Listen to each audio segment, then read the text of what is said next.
औज़ुबिल्लाहिमिनश्शैतानिर्रजीम बिस्मिल्लाहिर्रहमानिर्रहीम। किसान टीवी के साथ डॉक्टर आबिद अली स्कर्दू से हाजिर है। आज हम जिस चीज़ के बारे में डिस्कस करेंगे वो है पोल्ट्री फार्मिंग। मेनली पोल्ट्री के 3 कैटेगरीज़ हैं पाकिस्तान में, हम उसको आज डिस्कस करेंगे। सबसे जो अहम चीज़ है वो है अंडे देने वाली मुर्गी जिसको हम लेयर कहते हैं। फिर इसके बाद जो गोश्त वाली मुर्गी है उसको ब्रॉयलर कहते हैं। और जो तीसरी चीज़ है जो हम मीट और एग पर्पज़ दोनों के लिए यूज़ करते हैं उसको हम डुअल पर्पज़ ब्रीड कहते हैं। तो चंद अहम लेयर की ब्रीड्स हम आपसे डिस्कस करेंगे। उसमें सबसे अहम चीज़ है जो सबसे पूरे वर्ल्ड में टॉप पे है वाइट लेग हॉर्न। ये आप देख सकते हैं वाइट लेग हॉर्न है, ये वाइट कलर में। इसकी जो सालाना प्रोडक्शन है वो 280 से 300 अंडे हैं।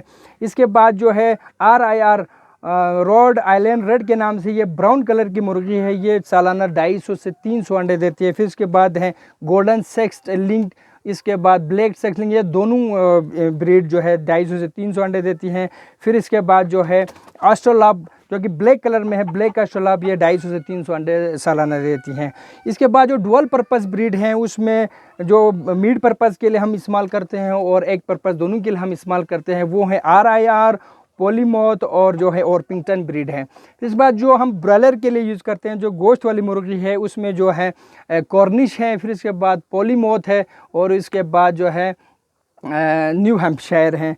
इन जो ब्रॉयलर मुर्गियां हैं इनकी जो साइज़ है, चेस्ट साइज़ है या जो पूरी जसामत है वो आम मुर्गियों से कुछ साइज़ में बड़ा होता है। इसके बाद जो है लेयर फार्मिंग, पोल्ट्री फार्मिंग में जो है लेयर फार्मिंग है, ब्रॉयलर फार्मिंग है, ब्रीडर फार्मिंग है। इनमें से हम आज जो डिस्कस करेंगे वो है layer farming. Layer farming poultry farming में 3 चीज़ें बहुत अहम है जिस पे हमें ज़्यादा फोकस करने की ज़रूरत है, जो कि फीडिंग है, इसका जो टेम्परेचर है, कमरे की जो ह्यूमिडिटी है, इन चीज़ों पे हम ज़्यादा अहमियत देने की ज़रूरत है। अच्छा, हाउसिंग में ये है कि एक परिंदे के लिए तकरीबन 0.7 स्क्वायर फीट पर बर्ड हमें दरकार है पोल्ट्री फार्मिंग करने के लिए। और इसके बाद जो है अच्छा, जो लेयर फार्मिंग में आजकल जो 3 कैटेगरीज़ है या 3 जो सिस्टम है उसमें इन केज सिस्टम है, 84% इन केज सिस्टम का है और जो है 12% जो है केज सिस्टम फ्री सिस्टम है। और तीसरी जो चीज़ है वो आउटडोर सिस्टम में हम इन लेयर मुर्गियों को और रखते हैं। फिर इसके बाद जो स्टेप वाइज जो चूज़ें हों, फिर उसके बाद थोड़ी बड़ी हो जाती है मुर्गियाँ, फिर उसके बाद अंडे देने शुरू करती है। इसको हम 3 कैटेगरीज़ में हम इसको डिवाइड करते हैं। सबसे पहला जो फेज़ है वो है ग्रूमिंग का या ब्रूडिंग का, जिसको हम ब्रूडिंग कहते हैं, जो कि 0 वीक से लेकर डे ओल्ड चिक से लेकर 6 वीक्स तक होते हैं। इसमें टेम्परेचर का शेड्यूल कुछ इस तरह से है कि शुरू के 0 से 1 वीक के अंदर हमने 34 डिग्री सी पे रखना है, फिर इसके बाद 1 से 2 वीक्स के ऊपर 31 पे ले आना है। इसी तरह हर हफ्ते 3 डिग्री सी हमने नीचे लाना है। और जब ये ब्रूडिंग जब फेज़ वो ख़त्म होगा उस वक़्त इसकी हम जो टेम्परेचर जो है वो 0 से मतलब 6 वीक्स के ऊपर इसका जो टेम्परेचर है वो हमने रखना है 21 डिग्री सी के ऊपर। और इस फेज़ में हमने इनको जो स्टार्टर फीड है वो हमने इसको खिलाना है। फिर इसके बाद आ जाता है ग्रोविंग पीरियड 6 वीक से लेकर 18 वीक्स तक ग्रोविंग पीरियड है। इसमें हम जो है परिंदों को ग्रोवर फीड हम इस्तेमाल करते हैं और जो टेम्परेचर रूम का होता है वो 11 से 21 डिग्री सी के दरमियान हम रखते हैं। तीसरा फेज़ जो है वो लेइंग पीरियड है या ये लेइंग फेज़ है जिसमें मुर्गियाँ अंडे देने शुरू करती है। वो 18 वीक से लेकर 78 वीक तक इस दरमियान जो है परिंदे है जो अंडे देने शुरू करते हैं।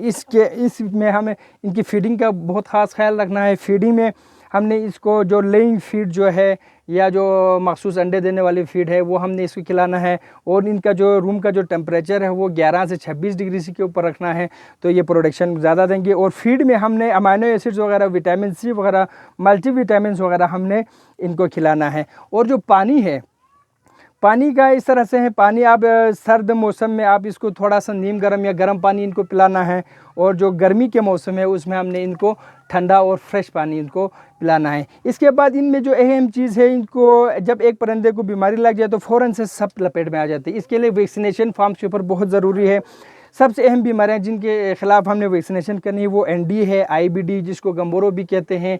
अच्छा, इसके बाद जो है इन्फेक्शन एराजो ट्रैकेटिस है, ई कोलाई वगैरह है, ब्रोंकाइटिस है, साल्मोनेलोसिस, इन सब के ख़िलाफ़ हमने वक्तन फ़वक्तन वैक्सीनेशन इसके करते रहना है। फिर इसके बाद जो है एक और अहम चीज़ जो है इसमें, जो परिंदे अगर एक जगह पे ज़्यादा हों तो वो एक दूसरे को काटना शुरू कर देते हैं, खून निकाल देते हैं, एक दूसरे से लड़ना शुरू कर देते हैं। इसको कम करने हम इसकी लिप्स कटिंग करते हैं, इनकी जो चूंच है उसको काट देते हैं, ऊपर से भी और नीचे से भी। इसके दो फ़ायदे होंगे, एक तो ये खुराक को ज़ाया नहीं करेंगे और दूसरी ये है कि ये एक दूसरे को मारेंगे नहीं, तो इनका जो माहौल है वो बेहतरीन रहेगा और इसकी जो प्रोडक्शन है वो काफ़ी बेहतर रहेगा इंशाल्लाह। इन तमाम बातों पे और इन तमाम जो मालूमात हमने आपको दी, इस पर आप अमल करेंगे तो आप एक अच्छी पोल्ट्री फार्मिंग पाकिस्तान में कर सकते हैं और आप ज़्यादा मुनाफा इससे हासिल कर सकते हैं। बहुत बहुत शुक्रिया।